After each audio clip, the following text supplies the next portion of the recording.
Hi guys, welcome back to my channel. It's Angela. So I thought I would go ahead and do a tarot spread tonight. And for some reason, I am working with the, I'll just pull it out here. Oh my gosh. I'm working with the Trionfi Della Illustrated Pips edition this week.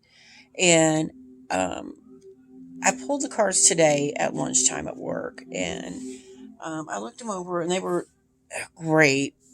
I've been pairing it with my mini Roots and Wings Oracle, which is amazing together, actually. And then I realized I missed my Paradoxical Rose, Marseille edition. So I pulled it out tonight, and I'm like, I really want to do a interview spread with it. I haven't done one with this deck, and I don't really see people doing a lot of interview spreads with a Marseille deck.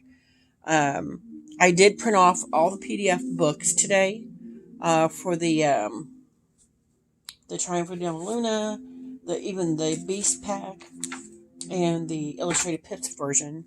So I do have a reference guide to go by if I get tripped up on these cards. But I did an interview spread here, pulled the cards, and then this is from the Beast Pack. I drew a card, and this is from the Oracle looking cards that were in the deck as well. All in the same deck. And I do have the Beast Pack information and the Oracle information on those as well. So, without further ado, I'm going to take a drink.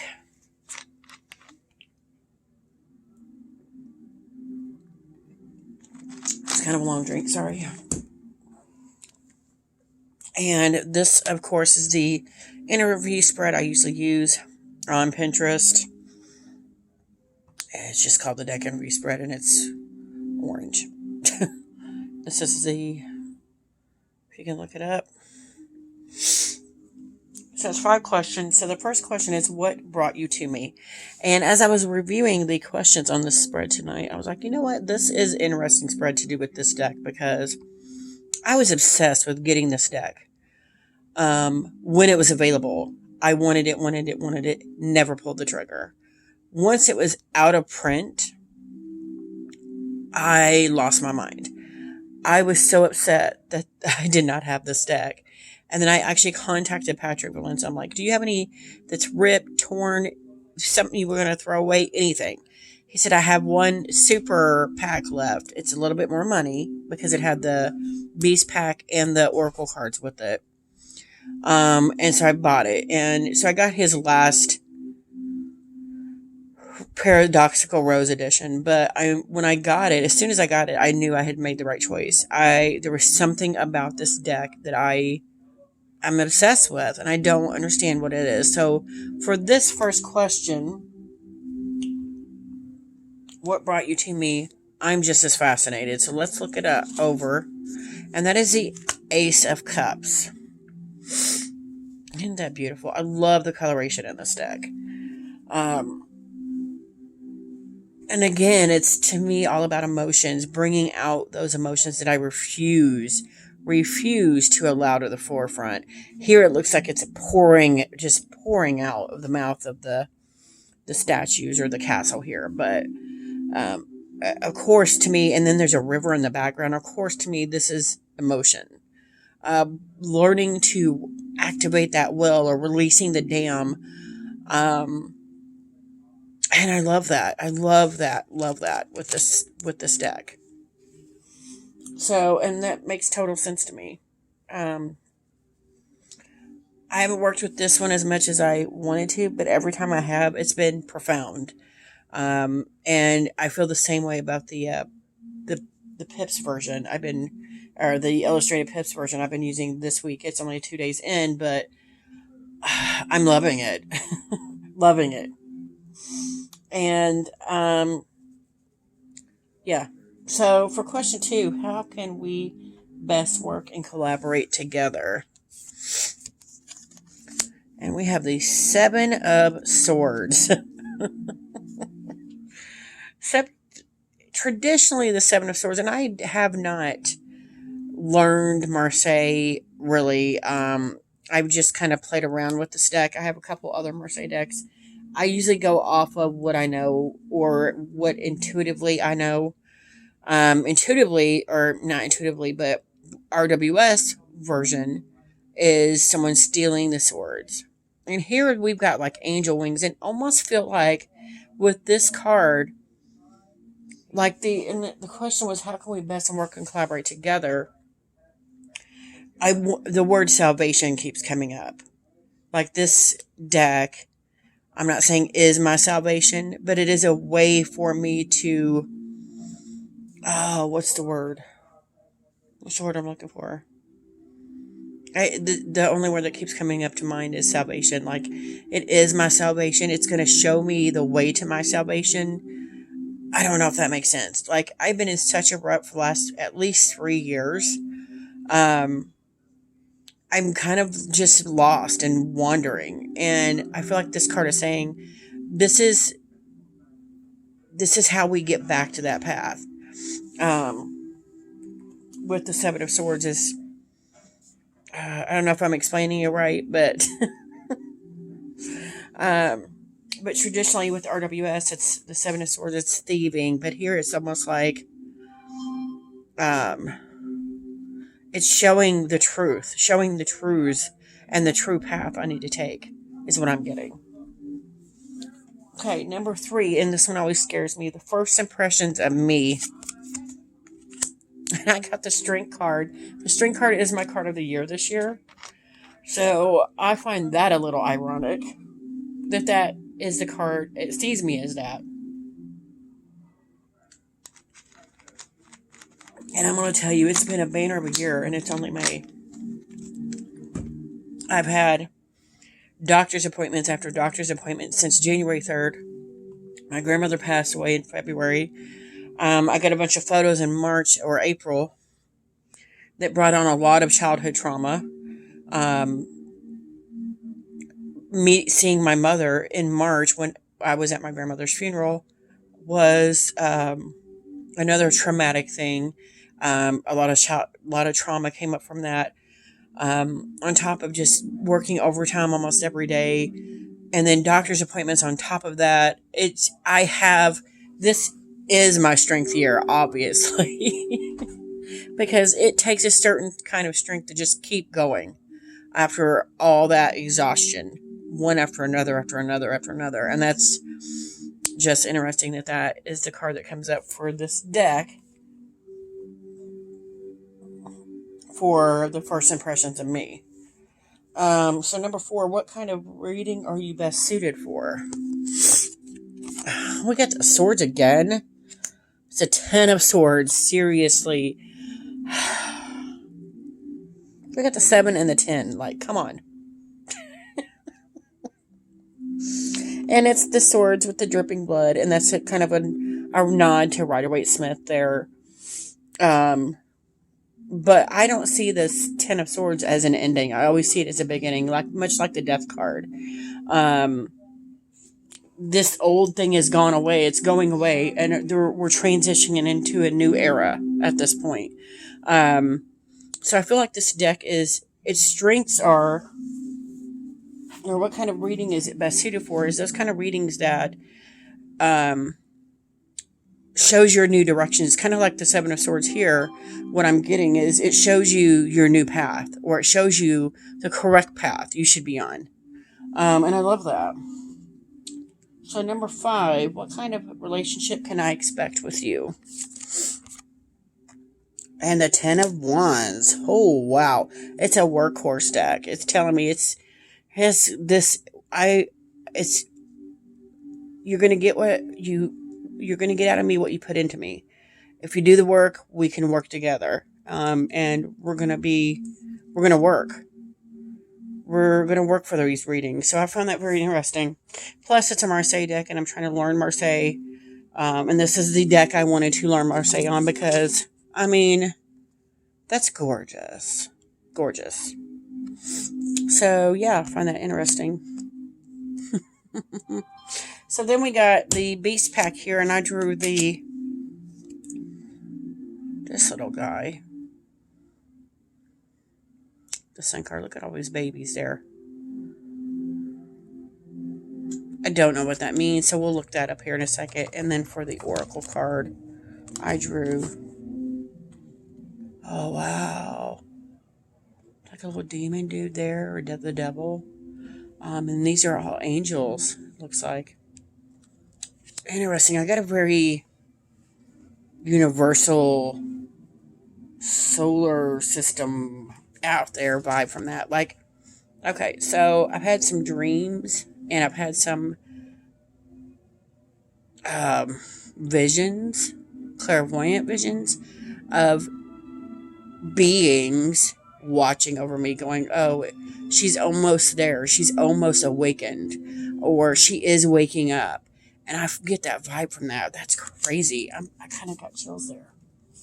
So let's read him the book and see what it says here for the Ace of Cups. And I just printed it off. It looks like that. For the Ace of Cups.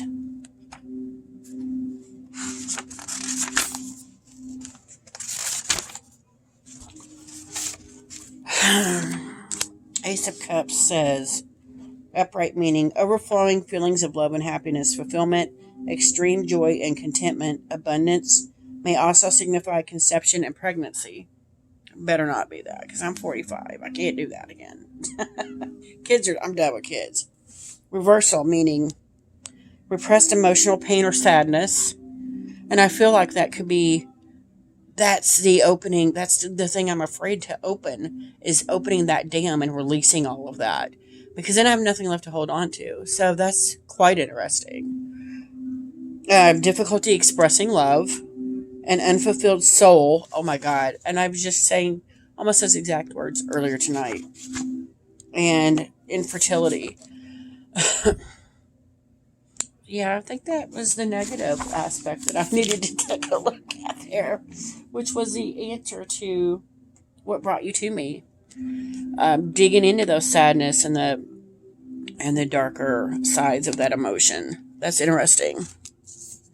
So for card 2, we got the 7 of Swords.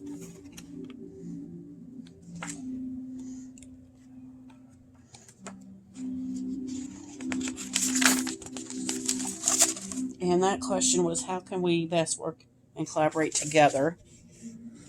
A strategic plan, a cunning plot, a spy, betrayal, deceit, a false friend, a backstabber, a sneaky thief.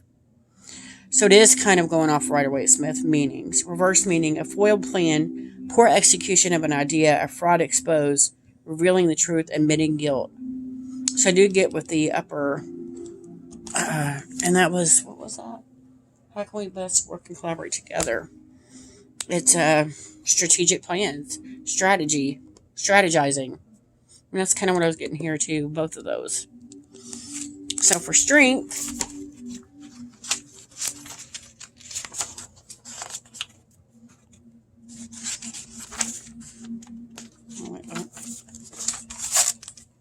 and that was, what kind of, the first impressions of me.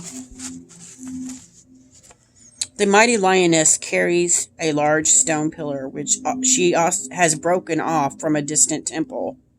Although the pillar is extremely heavy, she manages the weight with ease due to her unbridled feminine strength. Upright, strength, a powerful person, either physically or emotionally. Confidence, courage, vitality, being able to skillfully influence others, taming one's wild impulse, positive beliefs in one's own abilities. And then reverse, weakness, fear, a coward, being a victim, a lack of confidence, feeling powerless and low energy. And a couple of those could apply. But I'm also very strong in the fact that I will continue on no matter how wore out I am, no matter how tired I am. I know that things need to be done and keep going.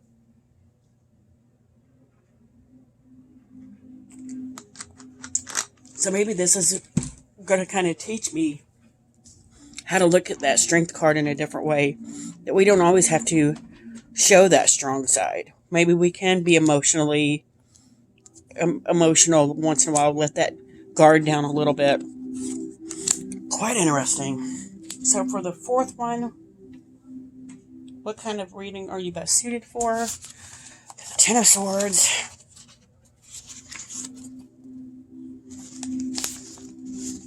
Oh my gosh.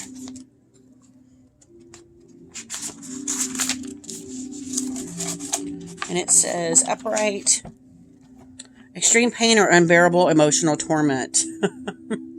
A terrible crisis, a violent attack, an unyielding curse, a victimhood, a tragic ending, mortality. Reverse meaning, surviving a traumatic event. Temporary salvation. Wow, and I said salvation here. Dealing with a catastrophe the best you can may indicate the need to grow stronger. Holy crap, this just went on a whole nother level. To endure a tragedy. Wow. Wow. All of those are in there. That's crazy. And number 5, what kind of relationship can I expect with you? We got the 10 of Wands, which has been following me. A gorgeous, gorgeous card. I love the wands in this. 10 of Wands. Upright meaning a heavy burden to bear, overwhelming responsibility, hard work, toiling away, daily stress, drudgery. Reverse meaning loss of stamina, working hard but not accomplishing anything meaningful, shirking one's obligations, and physical or mental collapse.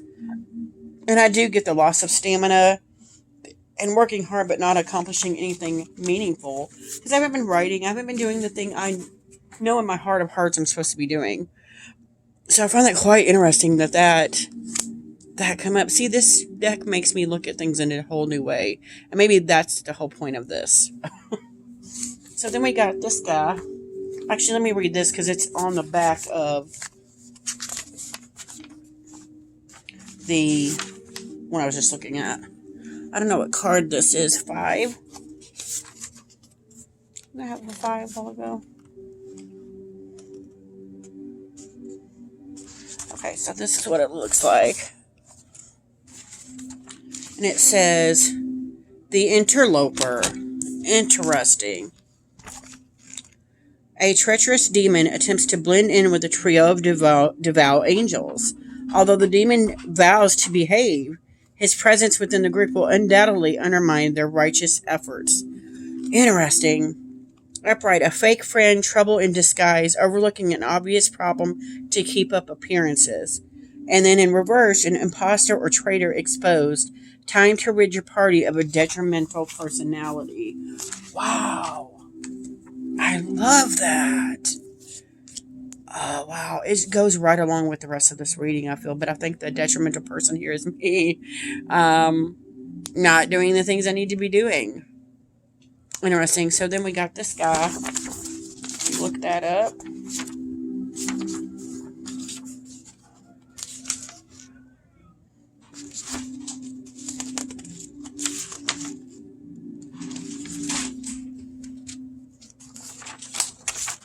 Right there. And that's called Mimosa. A caring provider, a vigilant protector, a nurturing teacher, a compassionate boss, someone who you can rely on when feeling most vulnerable. Interesting. And again, that's going back to what I was saying here about letting your guard down. It's okay not to be the strongest person in the room at all times. Oh, that's interesting. So interesting. And here it looks like the nurturer, the mom carrying the babies on her back. And maybe that's part of my issue too, is my babies are almost grown. Like one is grown and the other one is almost grown. They need to start doing for themselves instead of letting mommy take care of everything, because then mommy's overwhelmed and doesn't have time for other things. Quite interesting reading here. Let me know what you guys think in the comments below. If you like this video, give me a thumbs up. If you want to see more, please subscribe. Don't forget to hit that notification button so you're alerted to any future videos. And y'all have a good night. Bye.